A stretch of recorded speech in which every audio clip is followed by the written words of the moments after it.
Rhea, so excited today to have you on the podcast. Thank you for taking the time talking with me and sharing your wisdom with our audience. David, it is such an honor. Thanks for having me. I'm excited to talk about literally my favorite topic, which is fundraising and money. I love it. We are going to have such a fun episode. We've got a great conversation lined up. But before we go too deep, I just want to give you a chance, introduce yourself. Question I like to start every podcast because everyone's story is a little bit different. What is it about the nonprofit sector that brought you in the first place and now for well over a decade has stuck? What is it about this space that Yeah. got you in, kept you? What do you love about it?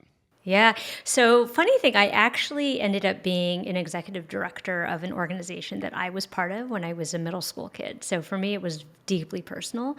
And I saw firsthand the ways in which nonprofit had made my life better, had created opportunities for me. The reason I stay in it is that, frankly, it just is full of the most amazing, generous people I've ever met. So when I'm sure you are too, out in the world and you meet people in different industries, and look, you can meet good people everywhere you go. I find that when you're talking to folks in industries like finance or tech, there tends to be kind of a cutthroatedness to them that is a little off-putting. Whereas when I meet nonprofit people, I know immediately they're going to be, generally speaking, really open, really generous, really wanting to help. So came for the cause, stayed for the people.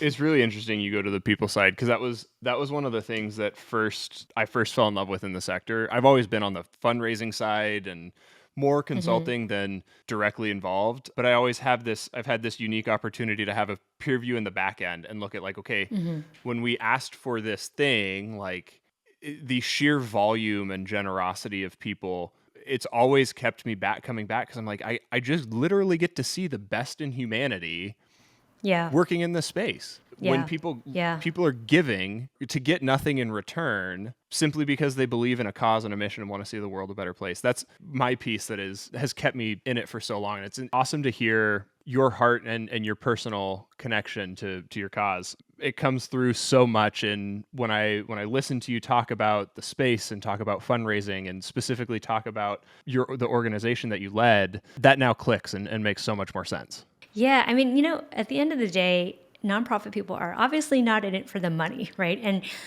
a lot of folks are really talented, really smart, really hardworking. They could be making a ton of money doing something else, but they've decided to dedicate their lives to making the world a better place. Like, that's great. Like, why wouldn't I want to do that? And actually, it's funny you mentioned it. So this past weekend, I actually had a chance to catch up with one of my former students that was in the organization when I was running it. And she's a senior at Yale, and she's at the brink of starting her life. She's a daughter of African immigrants, and she's doing incredible things. And I feel like that is what I get to be a part of as the legacy of my life. What a privilege, what an honor to do that, to have been able to touch so many lives and know that their lives have just been a little bit better because I existed on the planet. Like, fantastic. Love it. I love it. Well, Rhea, I am really excited today to dig into some of that passion and talk about your book, Get That Money, Honey. I love that Get that money, title. honey. It like every time I open up I got the Kindle version. Every time I open my Kindle, it's like the cover on my Kindle, and I'm like, oh yes.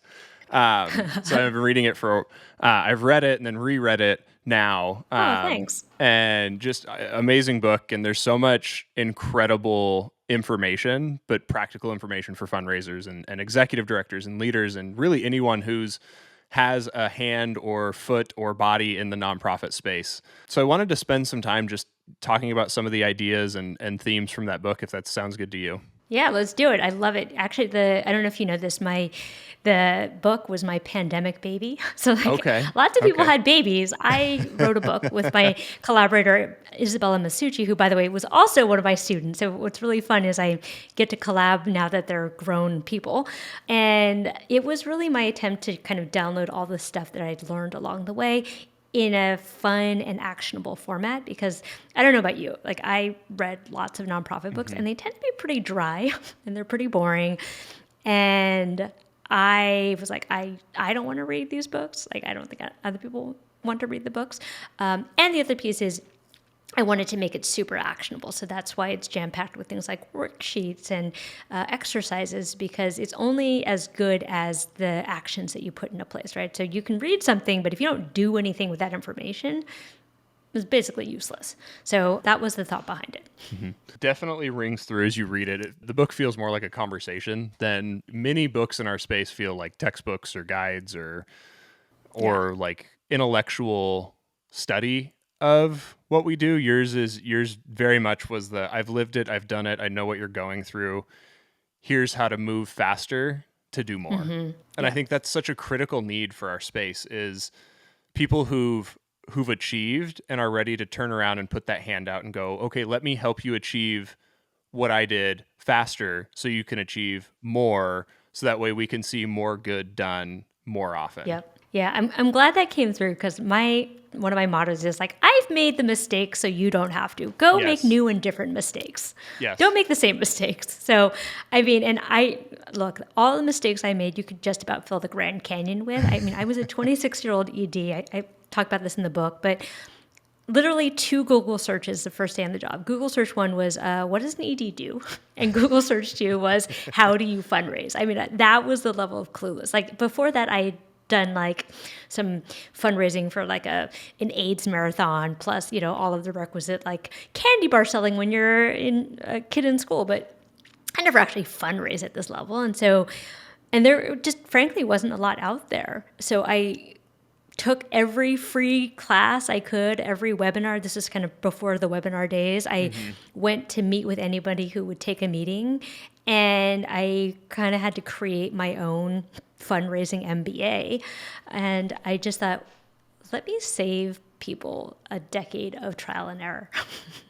It's funny, you say that, and I'm just flashing back. Like, this literally the intro of the book is like, hey, let me just give you a decade of experience in the next 10 chapters or something is the book. Yeah. So I love it. I want to, you talked about like, hey, here's a fundraising MBA. And I kind of want to just jump off of that and go into one of the first topics that I thought was so important. And I want to talk through with you and flesh out a little. So you talked about the 80-20 rule in your book, and specifically how 80% of your success is your mindset as a fundraiser, and only 20% is your tactic or your execution. Yep.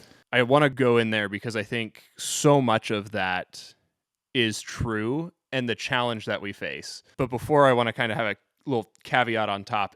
I don't know if you know Julie Ordonez. Yeah, but definitely. We recently had her on the podcast and published her episode, and her whole episode and her whole concept is don't change the way you fundraise, change the fundraiser that you are. Like, be the type of fundraiser that makes that has the courage to make the big gift. Be the type of fundraiser that makes the ask, that makes the generational change for the organization.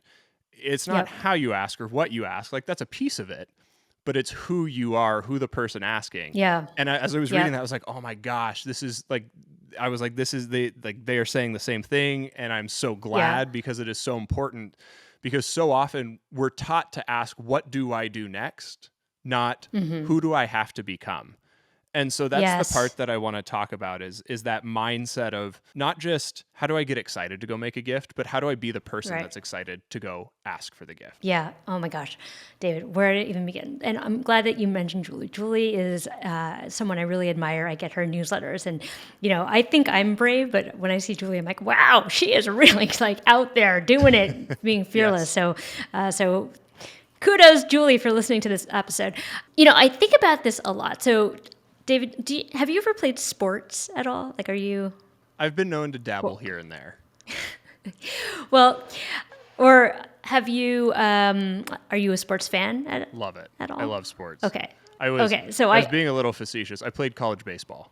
Okay, I love that. All right, so college baseball. So, as an athlete, how much of your success was your mindset versus your skill set? All of it. Like, all of it. You get to a certain degree, and everyone is good as everyone else on the field. Exactly. And so I think that's the same with fundraising. Once you've reached a sort of basic threshold of skill, then it's about what is the mindset, what is my competitive advantage, and it's all in your brain, right? So like yes, skills matter, competency matters, but I think it matters less than your mindset and less than your sort of mental fortitude to get it done. And so I'll just flag a couple of things that I think are essential for fundraising. So number one, I think unpacking your own stuff about money. We all have stuff about money, right? Even if you grew up poor, if you grew up rich, like we all have stuff.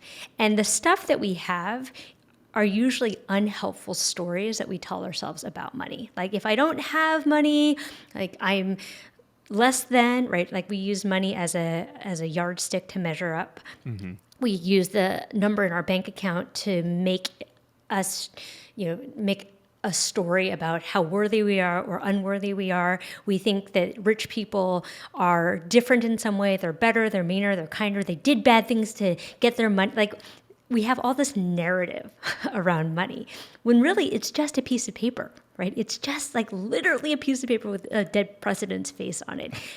And so the narrative is first what we need to unpack, and especially for folks who are coming from,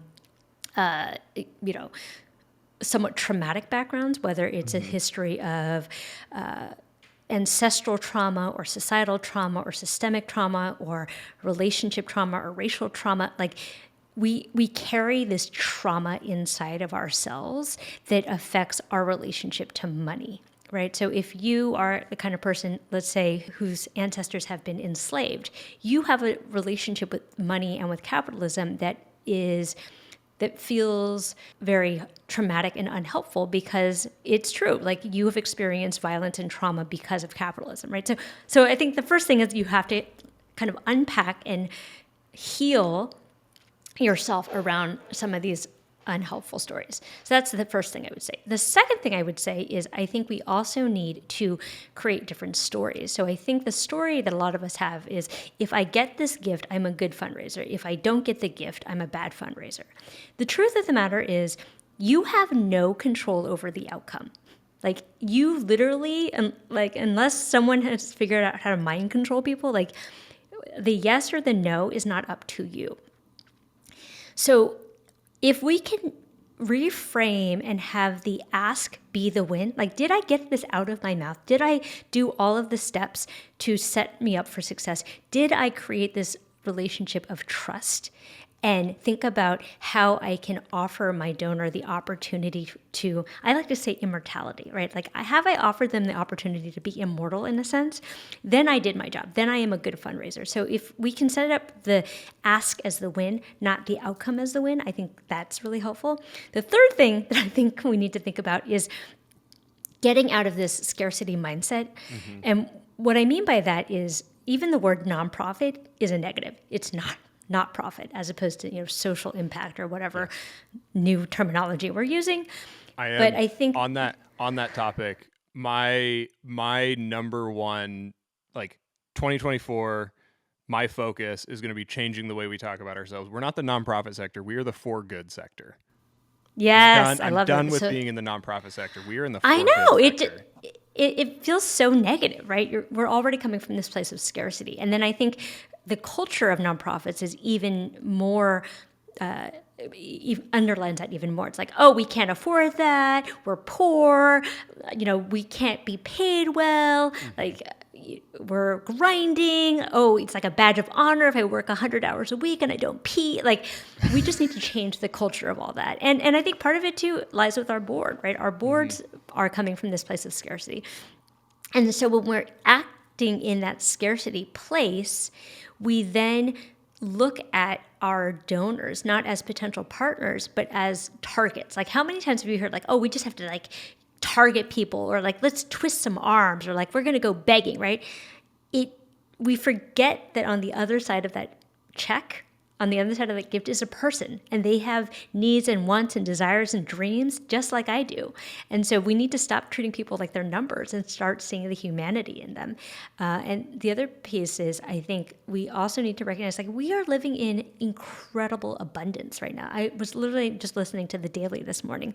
The economy is actually doing great, but we have very bad vibes around the economy, probably because a lot of us are seeing the groceries being more expensive and the gas pump being more expensive. But net, like as an economy, we are living in the richest time in human history. And for those of us in the US, we are living in the richest country in the world.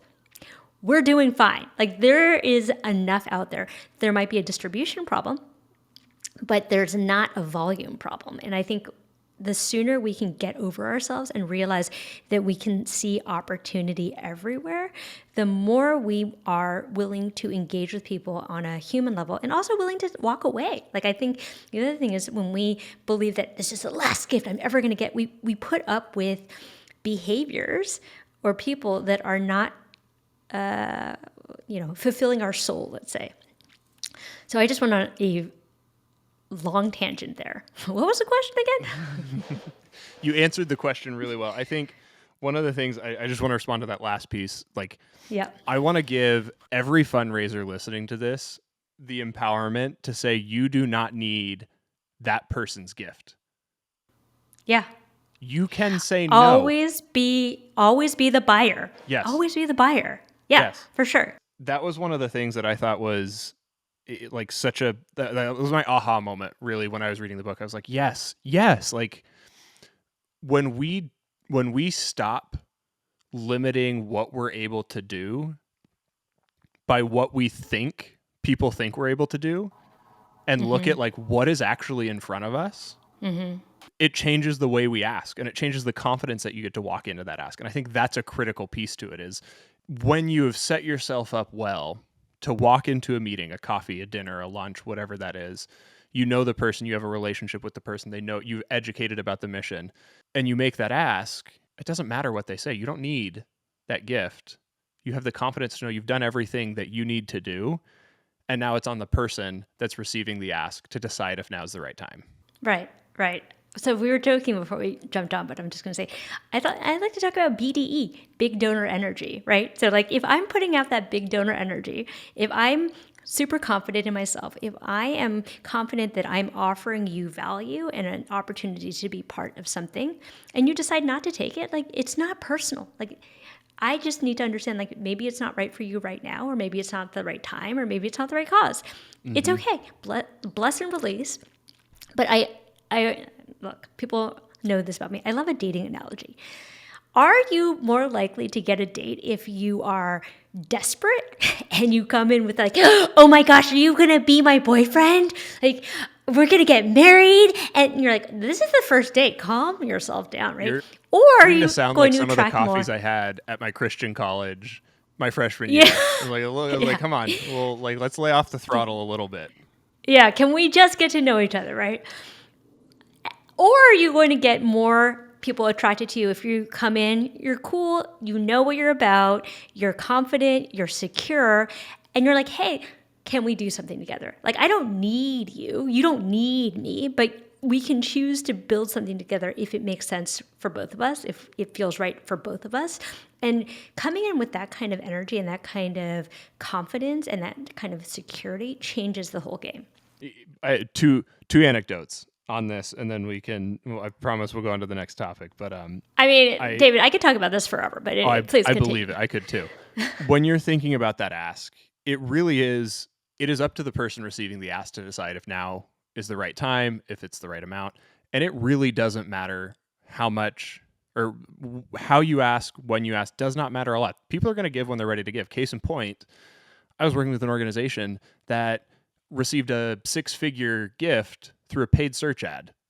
Like, there was no ask, there was no personal relationship, there was no customized, hey, I know you make this much and you have this many assets, so rather than paint your Ferrari salmon pink, that's a nod to Julie, one of her recent posts, paint your next Ferrari salmon pink, will you give us a $50,000? Like, it literally is, people are going to give what they're able to give when they're able to give, whether it's we're talking mass fundraising or individual major gift fundraising. Like, so have the courage to walk in and know, like, your gift, your ask, like, you've already done the work to prepare for that ask. And like you said, the win is making that ask. Well, and I would also just say this too.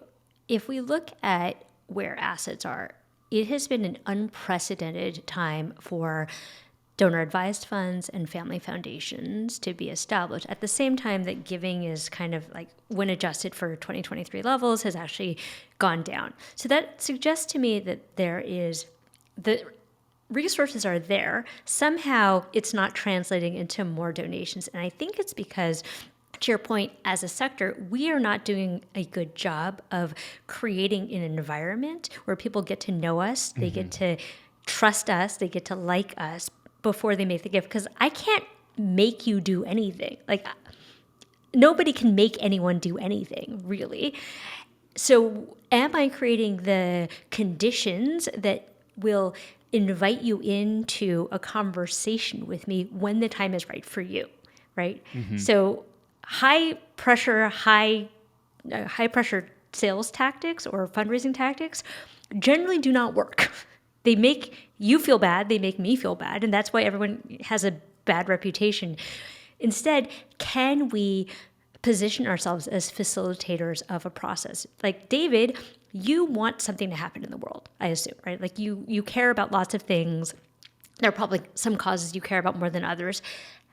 How can I find out enough about what you want to help you get what you want in the world through our organization? That's the key. How are we the Yodas on the journey of our donors who are on their own path? Like, we're all heroes of our own story, right?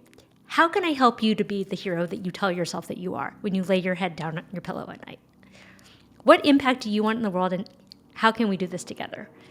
It's a completely different orientation.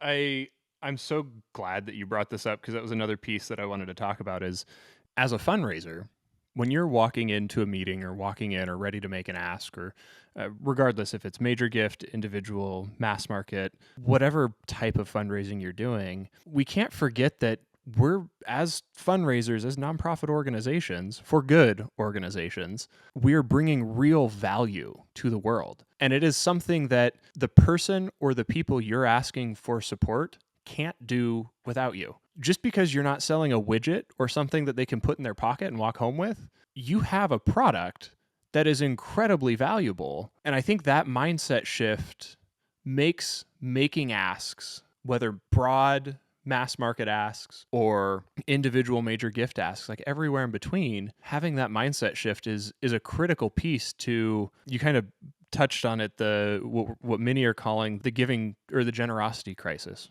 we're facing. When I think we've been living in a scarcity mindset and thinking that we have nothing to offer and we are bothering people asking for gifts. That's not true. We have a lot of value, and you offer a lot on the other end. Yeah. Like that person you're asking to make a substantial gift to whatever, in whatever capacity. $50 is as substantial as $100,000 to certain people.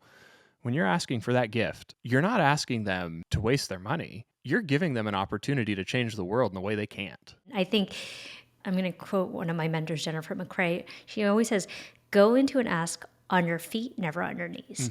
And you're asking them to stand shoulder to shoulder with you to accomplish something big in the world. Like, so you know the giving pledge, the billionaires that sign all of the pledge that they're going to give a significant portion of their money.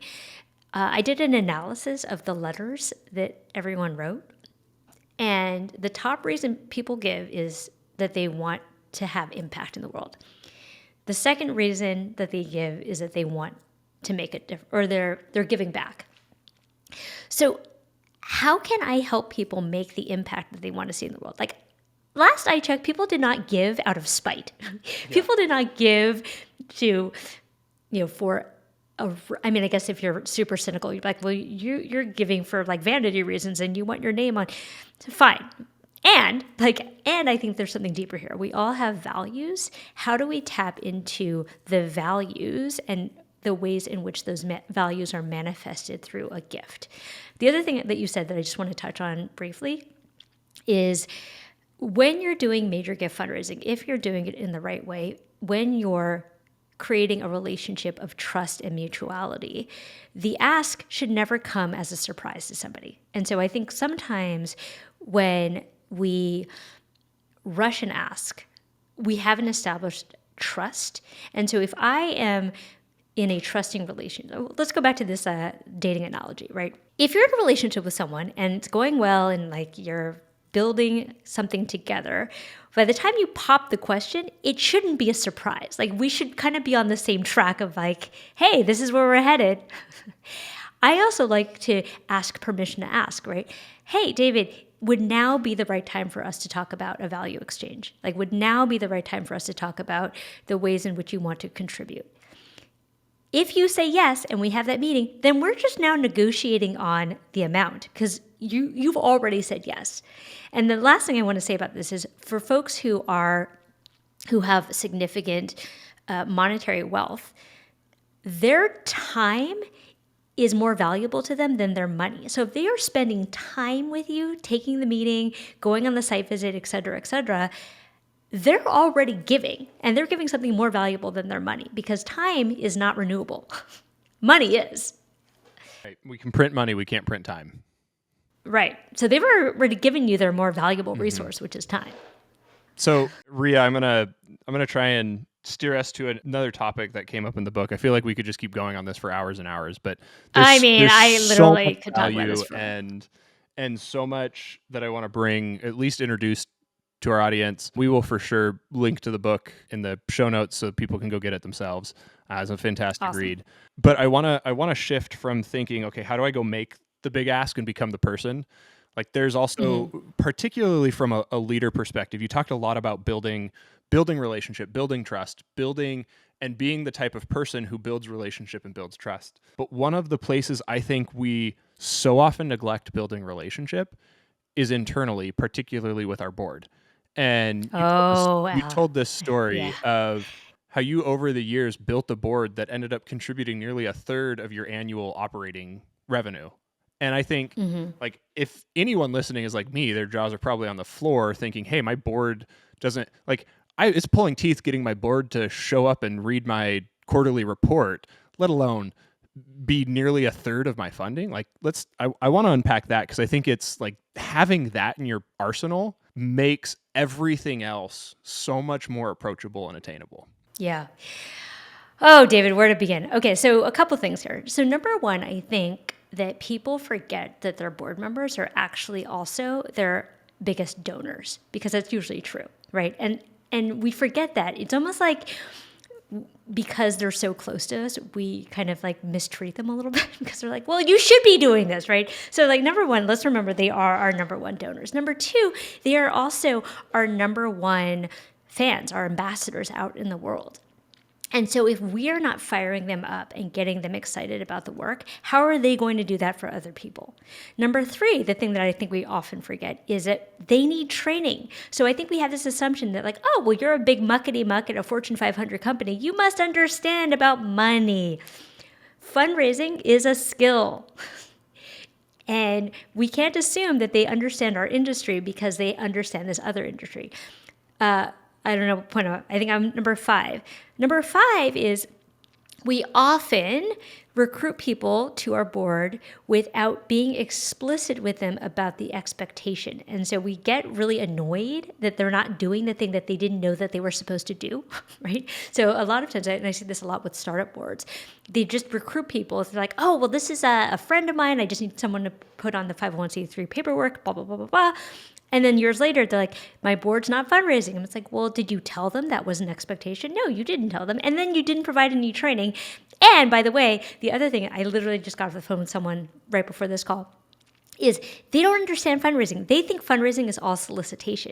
But what we know is that solicitation is a 2% of the whole cycle, right? So you're out here asking board members to just like basically cold call their friends to ask them for money without inviting them into a process. So I think the first thing is when I think about my board is you have to have a partner. And so I shout her out all the time. The person who I really credit for helping me turn around the culture of the board is Liz Sherman. She was my board chair, and she really understood what it means to run a board. So number one, she had experience. And I would say to everyone listening, you have to give your board training in how to be a board member.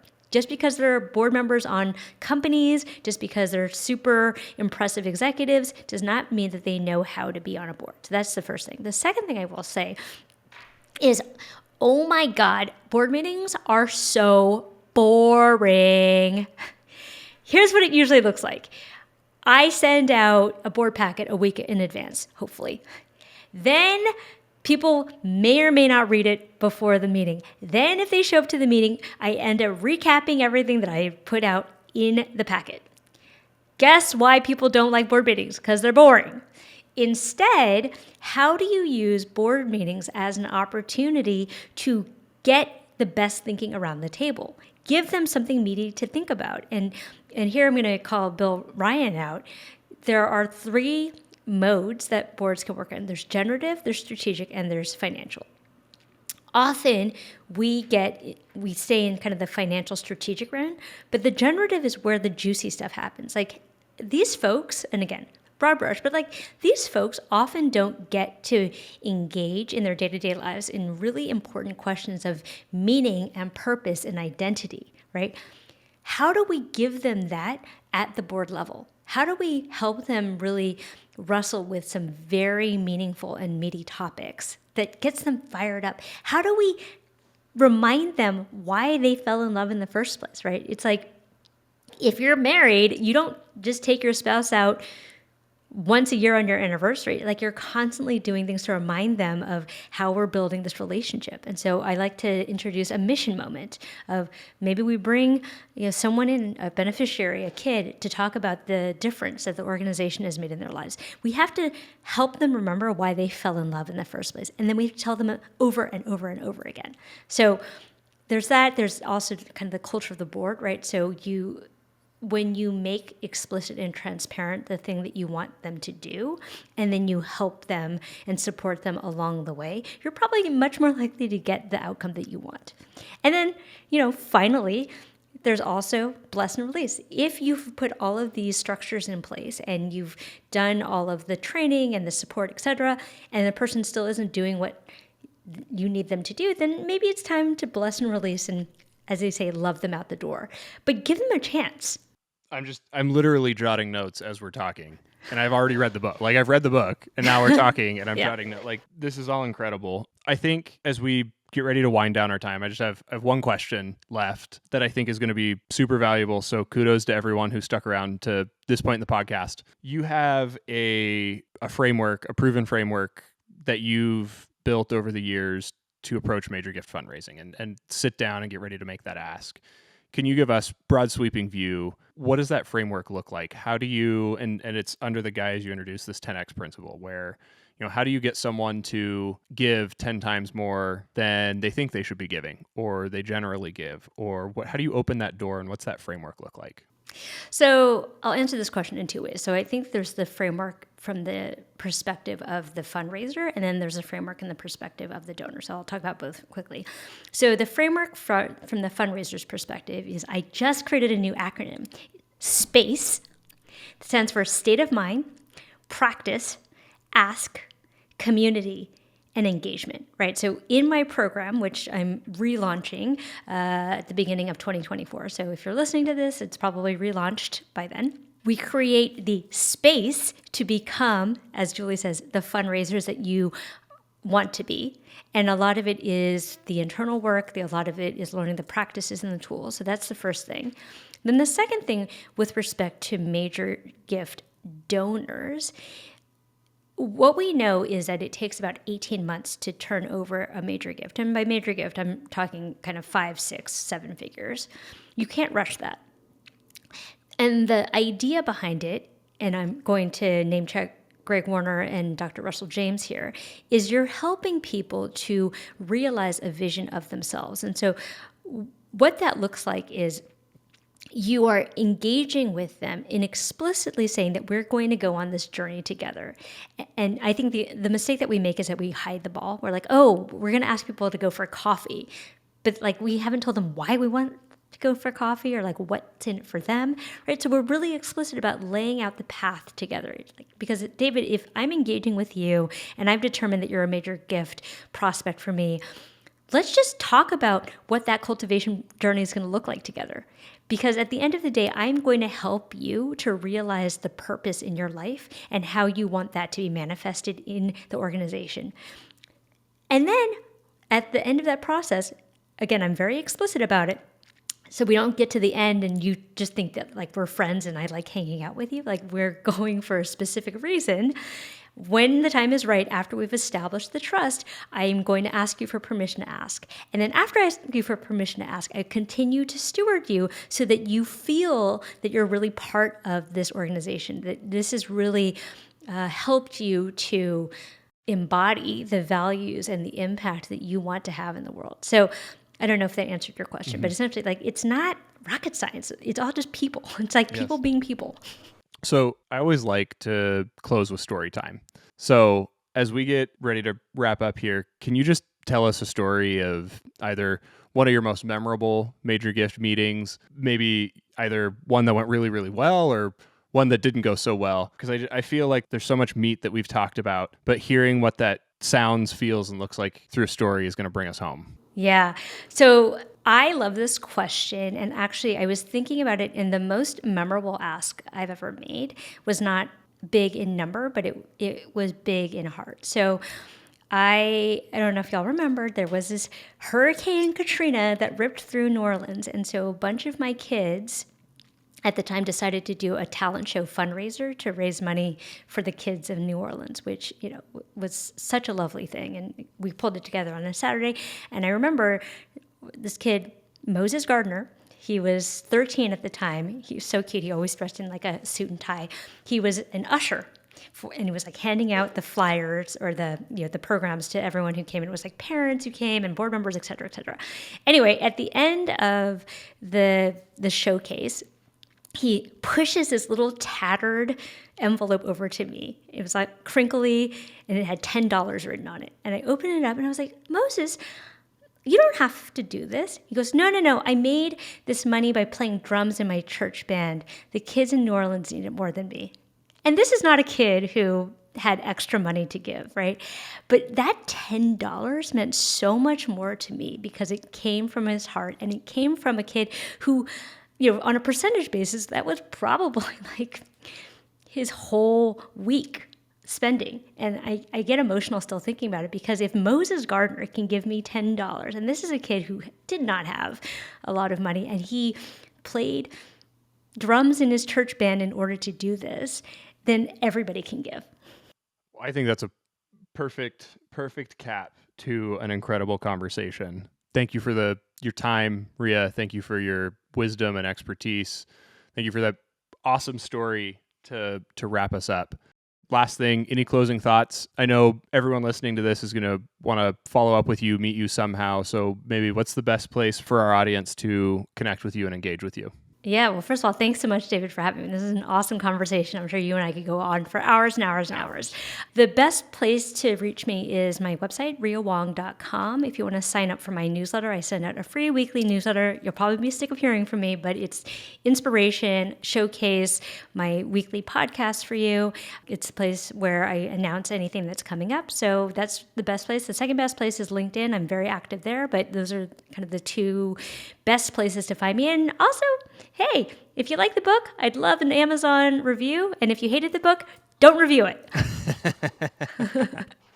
All right. Well, we will absolutely be linking to your book, to your website, and to your LinkedIn so people listening can connect and engage with you and go deeper and learn more from you. Thank you again for your time today. Thanks, David. Always a pleasure.